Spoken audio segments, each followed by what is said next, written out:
पता नहीं कहाँ चला गया यार। तो फाइनली आप देखते हैं हम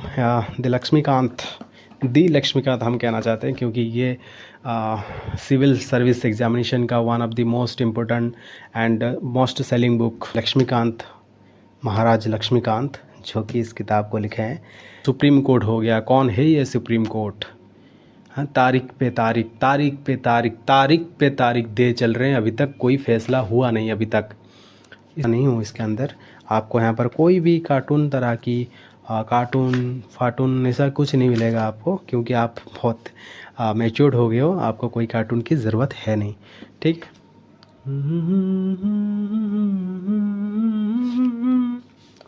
अब है सामने उसे छू लूँ ज़रा, मर जाऊँ या जी लूँ ज़रा, खुशियाँ चूम लूँ या रो लूँ ज़रा, मर जाऊँ या जी लूँ ज़रा। हेलो सभी को वेलकम करते हैं फिर से और एक नई वीडियो में। और इस आज की ये ख़ास वीडियो में मैं आपको काफ़ी सारी चीज़ें बताने वाला हूँ, और मुझे लगता है कि आप सभी को ये वीडियो काफ़ी ही पसंद आने वाली है। ठीक है, तो काफ़ी सारे मेरे दोस्त जो कि बोल रहे थे कि बुक लिस्ट एक पॉलिटी का सबसे अहम मतलब होता है एग्ज़ामिनेशन में रोल। ठीक है, क्योंकि पॉलिटी का अभी का अगर यूपीएससी का एग्ज़ामिनेशन देखो तो लगभग 22 क्वेश्चन पूछे गए थे यूपीएससी में पॉलिटी सेक्शन से। और 2023 में जो हुआ, जो ओपीएससी एग्ज़ामिनेशन में लगभग 25 क्वेश्चन पॉलिटी सेक्शन में आए थे। दैट मीन्स आपको सबसे ज़्यादा वेटेज पॉलिटी में मिलने वाला है। और जो आगे जो भी एग्ज़ाम आने वाला है, मुझे लगता है कि ये काफ़ी ज़्यादा महत्वपूर्ण भूमिका निभाने वाली है। पॉलिटी में एवरेज 18+ आपको क्वेश्चन मिल सकते हैं, तो इसी वजह से ये काफ़ी इम्पोर्टेंट एक मतलब सब्जेक्ट भी कह सकते हो, एक कुछ भी कह सकते हो। ठीक है, तो कुछ एनसीईआरटी मतलब बुक रिव्यू करते हैं फर्स्ट ऑफ ऑल। तो मेरे पास ना मतलब ये बुक तो है, दिखाऊंगा, बट कुछ लोग एनसीईआरटी को थोड़ा फोकस करना चाहते हैं कि एनसीईआरटी सर हमें थोड़ा एनसीईआरटी बुक दिखा दो कि हम थोड़ा देखें। ये देखो ना, ये जो बुक ना, ये पता नहीं, मैं 2022 में ख़रीदा था शायद। ये है आपका सोशल एंड पॉलिटिकल लाइफ 1। मेरे पास ना पॉलिटिकल हर एक क्लास का बुक था। ठीक है, पता नहीं वो कहाँ गया। मैं जब घर चला गया था तो कुछ किताबें लेके चला गया था साथ में, तो वो शायद वहीं पर रह गए सारे कुछ। सो ये यही वाला 6th क्लास वाला मतलब 1 पीस है यहाँ पर।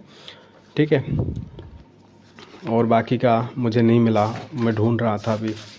तो फर्स्ट ऑफ ऑल अगर देखें तो यहाँ पर बहुत सारे मतलब बच्चों वाले टॉपिक्स है जो कि हमें हर एक को जानना चाहिए कि डाइवर्सिटी क्या है, किस तरह से कल्चरल डाइवर्सिटी है, ज्योग्राफिकल डाइवर्सिटी है, किस तरह से हम जो क्या बोलते हैं उसे मतलब क्या कहते हैं, हाँ, मतलब जो कास्ट किस तरह से हमारे देश में किस तरह से रिलीजन का डाइवर्सिटी है, उस तरह की एक सिस्टम है यहाँ पर। फिर यहाँ पर लिखा है गवर्नमेंट के बारे में समझो कि गवर्नमेंट क्या होता है। फिर यहाँ पर लिखा हुआ कि local government and administration, panchayat Raj institution क्या है, रूरल एडमिनिस्ट्रेशन, अर्बन एडमिनिस्ट्रेशन, इस तरह की पूरी मतलब छोटी छोटी टॉपिक से पूरी आसान भाषा में लिखा गया है और आराम से समझा जा सकता है ये। ठीक है, और यहाँ पर अगर देखेंगे हम तो है ना, बहुत सारे कार्टून आपको दिखने मिलेंगे यहाँ पर। जिसको भी कार्टून का शौक़ है तो आप मज़े ले सकते हैं बहुत ज़्यादा, क्योंकि यहाँ पर आपको बहुत सारे पिक्चर्स भी देखने मिलेंगे और आपको समझ भी आएगा। बहुत ही अच्छी बुक है यार। मैं ना ये बुक मैं 1-2 बार तो पढ़ा हूँ, मुझे फिर से पढ़ना पड़ेगा इस चीज़ को, क्योंकि ये इतना बेसिक है ना, आप सभी को आपके दिमाग में फिट कर लेगा ये। ठीक है, बहुत ही अच्छा बुक है, बहुत ही अच्छा किताब है। ठीक है, देखो कितने सारे सुंदर, बहुत सारी चीज़ें यहाँ पर आप खुद देख लेना। मैं तो यही चाहता हूँ कि पॉलिटी सेक्शन का 6th क्लास से शुरू कर देना चाहिए, जो पॉलिटी, ठीक है, एनसीईआरटी का। तो ये गया पॉलिटी का 6th क्लास का। तो बाकी का 6th 7th 8th 9th 10th वो शायद पता नहीं कहाँ चला गया, मुझे मिला नहीं अभी तक। तो ये मेजर किताब है पॉलिटी सेक्शन का। ये रहा आपका क्लास 11th का इंडियन कॉन्स्टिट्यूशन एट वर्क। ये बहुत ही इम्पोर्टेंट किताब है, आप कुछ पढ़ो या ना पढ़ो मगर ये पढ़ना बहुत ज़रूरी है, ठीक है। तो अगर देखें यहाँ पर कंटेंट्स क्या है तो मैं आपको दिखा देता हूँ। यहाँ पर बहुत ही प्यारी प्यारी कंटेंट्स है जिसे हमें हर किसी को पढ़ना चाहिए कि कॉन्स्टिट्यूशन क्या है, ठीक है, हमारे राइट्स क्या है, फंडामेंटल राइट्स क्या है, इलेक्शन किस तरह से रिप्रेजेंट किया जाता है, एग्जीक्यूटिव क्या होता है, ठीक है, लेजिस्लेचर क्या होता है, जुडिशियरी का काम क्या होता है, फेडरलिज्म का मतलब क्या है, लोकल गवर्नमेंट हो गया जैसे कि पंचायत राज इंस्टीट्यूशन, फिर अर्बन लोकल बॉडीज़ जैसे म्यूनिसिपैलिटी, ठीक है। ये सारे बहुत सारी चीज़ें यहाँ पर मेंशन किया गया है जो कि बहुत ही खूबसूरत डिटेल्स में दिया गया है यहाँ पर। और इसे ना हमें हर किसी को पढ़ना चाहिए, बहुत ही खूबसूरत किताब है। ऐसा नहीं है कि हम सिर्फ एग्जामिनेशन के लिए ये सब आएगा, मगर इसे हमें जानना बहुत ज़रूरी है, क्योंकि अगर इसे हम एक बार लेते हैं तो हमें जो पॉलिटी सेक्शन, जो पॉलिटी वाला किताब है ना, इसे समझने में थोड़ा आसानी होगी, ठीक है। तो बात बस यहीं तक थी, और ज़्यादा कुछ किताबें शायद मेरे पास नहीं है, था पता नहीं कहाँ चला गया यार। तो फाइनली आप देखते हैं हम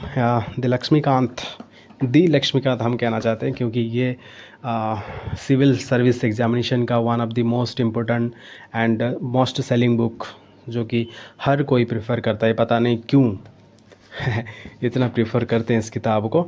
ये आपका 7th एडिशन का ये बुक है, और लक्ष्मीकांत, महाराज लक्ष्मीकांत जो कि इस किताब को लिखे हैं।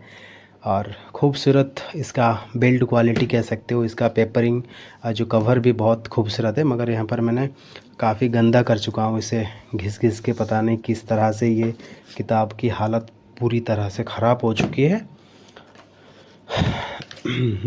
तो यहाँ पर आपको एक मतलब क्या इस कूपन कोड मिलेगा, यहाँ पर घिस के आप उनकी एप्लीकेशन पे जाके ना वो फ्री लेक्चर्स कुछ ऐसा मिलेगा तो देख सकते हैं, ठीक है। तो ये रहा आपका बहुत ही सुंदर किताब, जहाँ पर आपको काफ़ी सारे कंटेंट में ना काफ़ी सारी चीज़ें मिलती है। जैसे कि देखो यहाँ पर पार्ट 1 में आपको कॉन्स्टिट्यूशनल फ्रेमवर्क मिलती है, किस तरह से कॉन्स्टिट्यूशन मतलब बनाया कैसे, किस तरह से गया है, ठीक है। प्रीएम्बल क्या होता है, फिर आपको हो गया फंडामेंटल राइट्स क्या होता है, मतलब हर लोगों के पास कॉन्स्टिट्यूशन हमको फंडामेंटल राइट्स दिया हुआ है कि हमें ये सब मिलेगा सरकार के तरफ से, क्या कॉन्स्टिट्यूशन की तरफ से आपको ये राइट्स मिलेगी। फिर आपका डीपीएसपी क्या होता है, किस जो स्टेट गवर्नमेंट जो है वो हमें किस तरह से कुछ प्रोवाइड्स करते हैं फैसिलिटीज़, वो चीज़ होती है। फिर फंडामेंटल ड्यूटीज़ हो गया, हमारा कर्तव्य क्या है कि हम देश को क्या दे रहे हैं, ठीक है, किस तरह से कॉन्स्टिट्यूशन को अमेंड किया जा रहा है, मतलब बदलाया कैसे जा रहा है, ठीक है, बहुत सारी चीज़ें। तो पार्ट 2 में हमें सिस्टम ऑफ गवर्नमेंट देखने मिल रही है, जहाँ पर गवर्नमेंट को हम समझेंगे अच्छी तरह से, जैसे कि पार्लियामेंट्री सिस्टम, किस तरह से पार्लियामेंट काम करती है, किस तरह से प्रेसिडेंटल गवर्नमेंट किस तरह से होती है, देखो। फिर हो गया आपका फेडरल सिस्टम क्या होता है, मतलब फेडरल सिस्टम का मतलब होता है कि जैसे कि यूएस में क्या होता है ना, यूएस भी एक टाइप का फेडरल ही है। तो फेडरेशन मतलब होता है कि डिवोल्यूशन ऑफ पावर, ठीक है, पावर को डिवोल्यूशन करना। यहाँ पर सेंटर स्ट्रांग रहेगा मगर उसकी पावर को डिवोल्यूशन किया जाएगा, हर एक स्टेट को कुछ कुछ पावर दिया जाएगा, मगर सबसे उस स्टेट से ज़्यादा पावर किसके पास रहेगा ना, सेंटर के पास रहेगा, सेंटर ही हर किसी को चलाएगा। तो इसी तरह से फेडरल सिस्टम यहाँ पर काम करता है, ठीक है। ये फेडरल है या क्वासी फेडरल है क्या नहीं है, ये आप किताब में पढ़ सकते हो अच्छी तरह से, ठीक है। सेंटर और स्टेट का रिलेशन किस तरह से है वो भी पढ़ेंगे आप। इंटर स्टेट रिलेशन क्या होता है, जैसे कि उड़ीसा हो गया, फिर छत्तीसगढ़ हो गया, उनके बीच किस तरह से जो रिलेशनशिप है उसको जानना बहुत ज़रूरी है। जैसे कि वाटर डिस्प्यूट हो गया, जो पानी आ रहा है ना, महानदी रिवर संबलपुर से लेके छत्तीसगढ़ से लेके जो पानी आ रहा है, तो उस पानी का किस अधिकार किसके पास है, ठीक है। तो ये डिसाइड कौन करेगा, इंटरस्टेट रिलेशन में ये काम होगा, एक बॉडी बनाई जाएगी जिसमें ये प्लान किया जाएगा कि इसको किस तरह से सुधारा जा सके। फिर भी और एक रिसेंट न्यूज़ जो हम देख सकते हैं कि कोटिया डिस्प्यूट जो आंध्र प्रदेश और उड़ीसा में जो डिस्प्यूट चल रहा है, अभी भी चल रहा है, जो जहाँ पर इलेक्शन अभी रिसेंटली हुआ, मतलब लोग एक बंदा एक मतलब एवरी पर्सन के पास 2 वोटर कार्ड है, मतलब वो उड़ीसा में भी वोट दे रहा है, फिर आंध्र में भी वोट दे रहा है। तो ठीक है, तो ऐसा चीज़ है, मतलब आंध्र की सरकार उन्हें फैसिलिटी दे रही है और उड़ीसा की सरकार भी फैसिलिटी दे रही है। तो दो सिस्टम वहाँ पर चल रही है। तो उस वहाँ पर ना डिस्प्यूट बहुत ज़्यादा चल रहा है। कब से चल रहा है ना, लगभग वो 1968 समथिंग उस टाइम से वो डिस्प्यूट चल रहा है, अभी भी बस ऐसा ही कुछ है। तो ये सब चीज़ें हैं यहाँ पर। पार्ट 3 में आपको सेंट्रल गवर्नमेंट देखने मिलेगी, प्रेसिडेंट कौन है, उनका इलेक्शन किस तरह से होता है, वाइस प्रेसिडेंट कौन है, फिर प्राइम मिनिस्टर कौन है ना। तो these are the most important topics जहाँ से काफ़ी सारे क्वेश्चन पूछे जाते हैं। पार्लियामेंट हो गया, फिर आपका सुप्रीम कोर्ट हो गया, कौन है ये सुप्रीम कोर्ट, हाँ, तारीख पे तारीख दे चल रहे हैं, अभी तक कोई फैसला हुआ नहीं अभी तक, इस तरह की चीज़ें हैं। फिर आगे आपका स्टेट गवर्नमेंट है, गवर्नर आ गए भाई साहब, गवर्नर भाई साहब, मुझे प्लीज़ कमेंट में बताना उड़ीसा का मतलब अभी रिसेंट कौन गवर्नर है, कमेंट सेक्शन में बताना, ठीक है। चीफ मिनिस्टर, और एक दो कमेंट करना, चीफ मिनिस्टर कौन है अभी रिसेंटली, हमारे प्यारे नवीन बाबूजी, जो कि हमारे बीच नहीं रहे, बड़ी कहे तो एक तरफ़ा बहुत अच्छे इंसान थे, ठीक है। फिर आपका जो आ गए विधायक, स्टेट काउंसिल ऑफ मिनिस्टर्स जो है, स्टेट लेजिस्लेचर में जिस तरह से विधायक है वो किस तरह से काम करते हैं, ये सारी चीज़ें आपको यहाँ पर मिल जाएगी। हाँ, पार्ट 7 में आपको कॉन्स्टिट्यूशनल बॉडीज़ मिल जाएंगे, जैसे कि इलेक्शन कमीशन हो गया एक कॉन्स्टिट्यूशनल बॉडी, जैसे कि union public service commission UPSC, state public service commission example OPSC, ठीक है। ये सब कॉन्स्टिट्यूशनल बॉडीज़ है। यहाँ पर आपको बहुत सारे टॉपिक्स मिल जाएंगे जो आप यहाँ पर देख सकते हैं, ठीक है। फिर आ गया आपका नॉन कॉन्स्टिट्यूशनल बॉडी, जो कॉन्स्टिट्यूशनल बॉडी है नहीं, जैसे कि नीति आयोग हो गया, ह्यूमन राइट कमीशंस हो गया, बहुत सारी चीज़ें हैं, आप यहाँ पर देख सकते हो। पार्ट 9 में आपको अदर कॉन्स्टिट्यूशनल डायमेंशन सब देखने मिलेगा, जैसे कि ऑफिशियल लैंग्वेज, पब्लिक सर्विस, काफ़ी सारी चीज़ें हैं। जैसे कि पार्ट 10 में आपको पॉलिटिकल डायनामिक्स मिल जाएगी, किस तरह से पॉलिटिकल पार्टी बनाई जाती है, इलेक्शन किस तरह से मतलब होता है, लॉज क्या है इलेक्शन में, ठीक है, वोटिंग बिहेवियर क्या है, कोलिशन गवर्नमेंट किस तरह से होता है, जैसे कि इंडिया गठबंधन जो हुई थी, जहाँ पर आपको कांग्रेस, तृणमूल कांग्रेस, फिर समाजवादी पार्टी, फिर डीएमके, ये सारे मतलब क्या, ये सारे मिलके, ये जो पार्टीज़ मिलके एक गठबंधन बनाए थे जिसे बोलते हैं कोलिशन, ठीक है। तो इस तरह से एनडीए का गवर्नमेंट था, जैसे कि एआईडीएम के शायद एक, फिर जनता दल, हाँ, ऐसा कुछ है, तो वो भी आप देखना, ठीक है। तो ये रहा आपका, ख़त्म हो गया आपका ज़िंदगी, बस इतना सा था, ठीक है। तो लगभग 10 पार्ट है यहाँ पर, 10-12 पार्ट है, जहाँ पर आपको मेजरली 90 टॉपिक्स मिल जाते हैं और आपको ये सारी चीज़ें पढ़ना पड़ता है, ठीक है। अगर इसके पेज की बात करें तो टोटल पेज आपको लगभग 804 पेज मिल जाएंगे, और ये थोड़ा टाइम लेगा, आपका काफ़ी समय लेगा इस चीज़ को ख़त्म करने के लिए, मगर बड़े ही मज़ेदार किताब है, इस चीज़ को आराम से हर कोई ख़त्म कर सकता है, ठीक है। तो मैं ज़्यादा कुछ दिखाने वाला नहीं हूँ इसके अंदर, आपको यहाँ पर कोई भी कार्टून तरह की कार्टून फाटून ऐसा कुछ नहीं मिलेगा आपको, क्योंकि आप बहुत मैच्योर्ड हो गए हो, आपको कोई कार्टून की ज़रूरत है नहीं, ठीक। चलो इसको यहाँ से हटाते हैं और चलते हैं हमारे स्क्रीन पर, क्योंकि काफ़ी सारे मेरे प्यारे दोस्त लोग मुझे कमेंट किए थे। मैं चाहता हूँ कि हर किसी कमेंट को थोड़ा पढ़ के सुनाता हूँ आप लोगों को और बताता हूँ। आप लोग सोच रहे होंगे कि आज ये बंदा क्यों इतना हिंदी में बक बक बक बक कर रहा है। अरे बस ऐसे ही यार, दिल की याद को तो चलो बात कर लेते हैं, क्या यार, है कि नहीं। क्या यार, हमेशा उड़िया तो बात हमेशा करते ही रहते हैं, तो चलो हिंदी में थोड़ा बात कर लेते हैं, है कि नहीं। तो मुझे बताओ, मेरा हिंदी सही है, मतलब मैं ठीक बोल पा रहा हूँ ना, या कुछ गड़बड़ी है तो बताओ, ठीक है। सुप्रिया लिप्सा, सर आपणकर प्रिलिम्स अच्छी ना मेंस अच्छी। अरे यार, अभी प्रीलिम्स होने वाली एग्जामिनेशन, ठीक है। प्रीलिम्स अक्टूबर में प्रीलिम्स होगा, देन आफ्टर आपको लगभग मार्च अप्रैल, नहीं फरवरी मार्च को आपका मेंस एग्जामिनेशन होगा। मेंस एग्जामिनेशन कब का ख़त्म हो गया, ठीक है। तो ये सारे काफ़ी सारे कमेंट्स जो कि बहुत अच्छी बात है, और कहाँ से पढ़ूँ, ये सब ख़त्म कर चुका हूँ मैंने काफ़ी सारे कमेंट्स, ठीक है। ठीक है, आप ना एक काम करना, मुझे प्लीज़ कमेंट करना, ठीक है। हर किसी का कमेंट मैं पढ़ूँगा यहाँ पर बैठकर, क्योंकि कमेंट्स पढ़ना बड़ा मज़ा आता है, ठीक है। और क्या बताऊँ यार, अभी रात का 1 बजे हैं, ठीक है, और मुझे नींद नहीं आ रही है, क्या करूँ बताओ।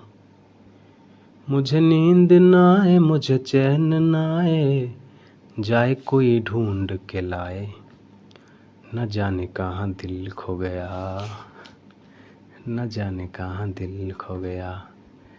पता नहीं यार, ये दिल कहाँ खोया, कहाँ डूब गया, कहाँ ये दिल मर चुका यार। छोड़ो।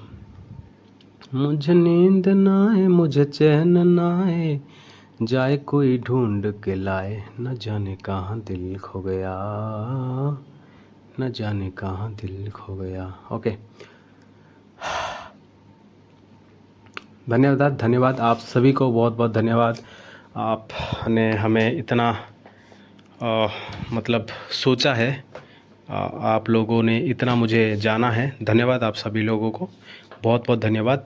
अच्छा ठीक है, मैं जाते जाते एक आपको एक टास्क देना चाहता हूँ, क्या आप कर सकोगे?